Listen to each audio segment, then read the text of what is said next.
Chicken roast কার না ভালো লাগে। আজকে বিয়েবাড়ির স্টাইলে চিকেন রোস্ট তৈরি করে দেখাবো। আমার চ্যানেলে কিন্তু আরও একটা চিকেন রোস্ট রেসিপি আছে, ওইটা রেডিমেড মশলা দিয়ে তৈরি করা। তো আর এটা হচ্ছে একদম সম্পূর্ণ ঘরে তৈরি করা মশলা দিয়ে তৈরি করব। এটার টেস্ট অনেক ভালো হয়। আসসালামু আলাইকুম এভরিওয়ান, কেমন আছেন সবাই? SM সালমাস কিচেন থেকে আমি সালমা আজকে আপনাদেরকে চিকেন রোস্টটা তৈরি করে দেখাবো।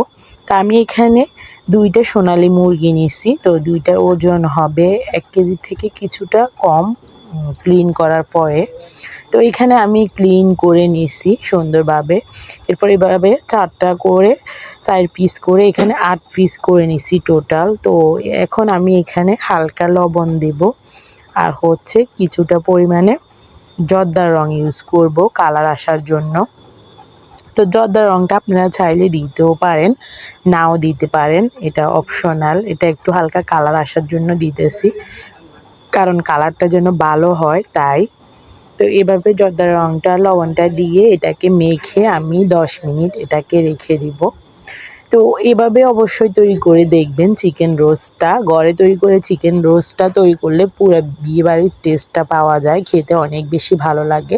আর আমার চ্যানেলের আধুনিক মিক্স মশলা দিয়ে তৈরি করা একটা চিকেন রোস্ট রেসিপি আছে, ওইটাও চাইলে দেখে নিতে পারেন। তো আমি এখানে জয়িত্রী নিছি একটা, আর হচ্ছে এখানে জায়ফল নিছি একটা, জায়ফলের 3 ভাগের 1 ভাগ, আর 5টা নিছি এখানে এলাচি, আর এখানে 1 চা চামচের মতো নিছি আমি এখানে শাহি জিরাটা।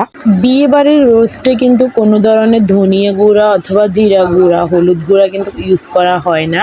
তো বিয়েবাড়ির রোস্টটা কিন্তু এভাবে তৈরি করা হয়। তো এখানে আমি আরও 10-12টা নিয়ে নিছি কালো গোলমরিচ, 15টার মতো নিয়ে নিছি সাদা গোলমরিচ, আর 5-6টা নিয়ে নিছি লবঙ্গ।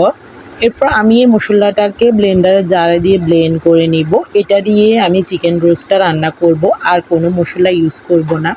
তো এখানে আমি পর্যাপ্ত পরিমাণে তেল দিয়ে দিছি একটা প্যানের ভিতরে। এখানে আমি পেঁয়াজের বেরেস্তাটা আগে করে নিব, তাই এখানে আমি 5টা পেঁয়াজ এভাবে কুচি করে নিছি। অবশ্যই বেরেস্তাটা দিতে হবে চিকেন রোস্টে, এটার টেস্ট ভালো আসবে এই বেরেস্তাটার কারণে। তো আমি বেরেস্তাটা করে নিতেছি।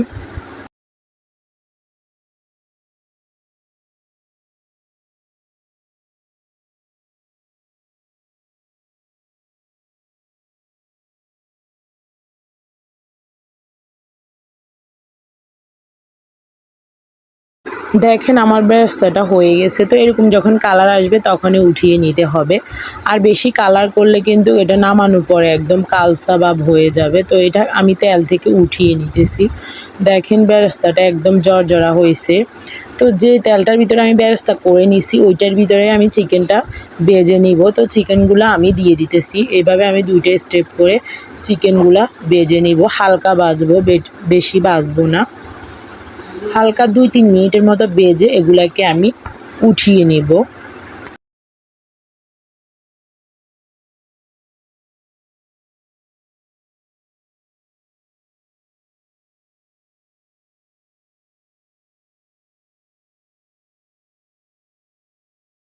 দেখেন এগুলো আমার হয়ে গেছে। সামান্য পরিমাণে ভেজে নিলেই হবে, বেশি ভাজলে এটা খেতে ভালো লাগবে না, উপরটা একদম ড্রাই হয়ে যাবে।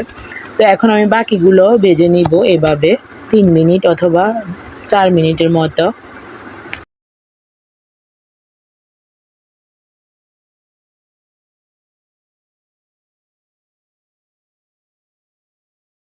চিকেনটা আমার ভেজে নেওয়া শেষ। এখন আমি এই তেলটার ভিতরে চিকেনটা রান্না করে নিব। তো এখানে আমি 2টা দারচিনি আর হচ্ছে 2টা তেজপাতা ছিঁড়ে দিয়ে দিছি। এখন আমি এখানে 2টা পেঁয়াজ বাটা ব্লেন্ড করে নিছি, এটা দিয়ে দিতেছি।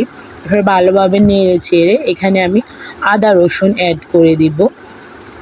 এখানে দিয়ে দিছি 1 টেবিল চামচ রসুন বাটা, আর দিয়ে দিব 1 টেবিল চামচ আদা বাটা। এরপর এখানে দিয়ে দিব 1 চামচ মরিচের গুঁড়া। এরপর দিয়ে দিব স্বাদ অনুযায়ী লবণ। এরপর মশলাটাকে ভালোভাবে কষিয়ে নিব।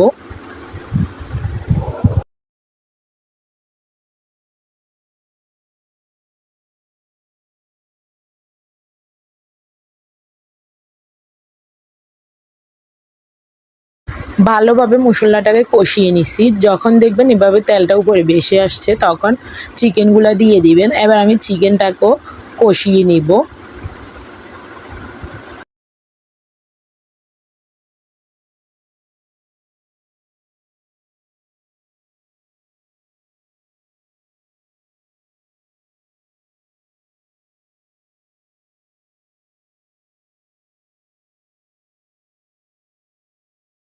চিকেনটাকে আমি 5 মিনিট ঢেকে দিয়ে কষিয়ে নিছি ভালোভাবে।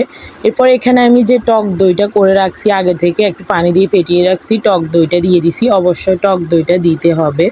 এরপরে এখানে অ্যাড করে দিব বাদাম বাটা। এখানে আমি কাঠবাদাম নিছি প্রায় 10-12টা, কতক্ষণ ভিজিয়ে রেখে বাদামের চামড়াগুলো উঠিয়ে ব্লেন্ড করে নিছি। এরপর টমেটো সস দিয়ে দিছি 2 টেবিল চামচের মতো। এরপর ভালোভাবে নেড়ে চেড়ে এগুলাকে মিশিয়ে নিব।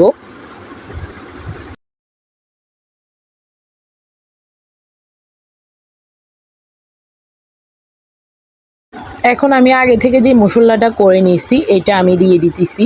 এটা দেওয়ার পরও ভালোভাবে কষিয়ে নিব। কষিয়ে নিয়ে আমি ঢেকে রাখবো এটাকে আরও 5-6 মিনিটের মতো। কিছুটা পেঁয়াজের বেরেস্তাও এখন অ্যাড করে দিব এটার ভিতরে। এরপর ঢেকে এটাকে 5-6 মিনিট আবারও রান্না করে নিব। 5-6 মিনিট পর ঢাকনাটা উঠিয়ে এটাকে ভালোভাবে নেড়ে ছেড়ে দিব। এখনও আমি কোনো পানি ইউজ করি নাই। যে টক দই, কাজু বাদাম সস দিছি, কাঠবাদাম দিছি, এগুলোর ভিতরে আমি ভালোভাবে কষিয়ে নিতেছি। এখন আমার কষানোটা হয়ে গেলে এখানে আমি সামান্য পরিমাণ পানি অ্যাড করে দিব। আপনারা চাইলে এখন দুধও দিয়ে দিতে পারেন। দুধটা দিলে টেস্ট আরও ভালো আসে।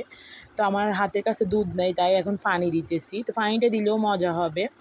তো দুধটা দেওয়ার চেষ্টা করবেন। এখানে আমি প্রায় 1 কাপের থেকেও একটু বেশি পানি দিছি। তো এখন এটা হতে আর বেশিক্ষণ সময় লাগবে না, আর বেশি পানিও লাগবে না এটার ভিতরে। তো আমি এটাকে 10 মিনিটের মতো কুক করে নিব। এরপরে আমার রান্নাটা কমপ্লিট হয়ে যাবে। তা না, এটাকে আমি 10 মিনিট রান্না করে নিয়েছি। দেখেন এটার কালারটা অনেক বেশি সুন্দর হয়েছে আর খেতেও অনেক বেশি মজা। তো এখন আমি পেঁয়াজের বেরেস্তা দিয়ে দিতেছি আরও একটু দেখার সৌন্দর্যের জন্য। তো এভাবে কিন্তু অনেক সহজে চিকেন রোস্ট তৈরি করে ফেলতে পারবেন বিয়েবাড়ির স্টাইলে, অনেক বেশি মজা হবে। তো এখন আমি এটাকে সার্ভ করে নিতেছি। তো এভাবে খুব সহজে রান্না করে ফেলতে পারবেন। তো যে আমার ভিডিওটা ইউটিউব চ্যানেল থেকে দেখতেছেন, একটা লাইক করে দিবেন। আর আমার চ্যানেলটা যদি সাবস্ক্রাইব করে দেন আগে থেকে অসংখ্য ধন্যবাদ। আর যদি না করে থাকেন অবশ্যই একটা সাবস্ক্রাইব করে দিবেন। আর যারা আমার ফেসবুক পেজ থেকে দেখবেন আমার পেজটা ফলো করে দিবেন।